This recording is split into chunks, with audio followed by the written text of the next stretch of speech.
I'm sure you've had many stories, many experiences where you're like, oh my God, we've been spending way too much on such and such.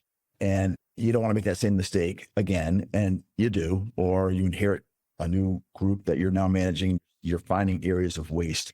And especially in a Yeah. big organization like yours, what's the quickest way, the most effective strategy you found in identifying waste and, overspending as early as you can?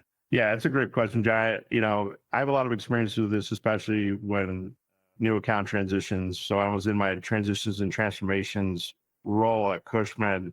I would have to stand up new accounts. And so you're seeing a lot of waste in process with our clients, especially first generation outsourcers. So I would say the first thing you notice, which is an easy conversion for us, is the technology platforms that we bring from a rec to payment process. So the client might have a very manual or an outdated process today in terms of how they manage rec to payment with vendors. We implement our technology platform to, process invoices, rec to payment, our work order system management, how it speaks to our contract lifecycle management, making sure that from a compliance and risk perspective that all those things are in place prior to issuing that first work order. That's the most immediate efficiency I see in terms of mitigating waste.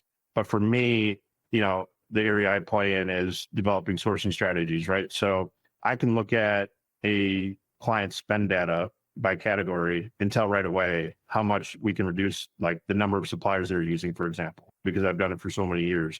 And I can tell them who are potentially the best vendors for their business, right? In that process, that 80-20 rule, if you will. So those are kind of the most immediate things that we get impacts on.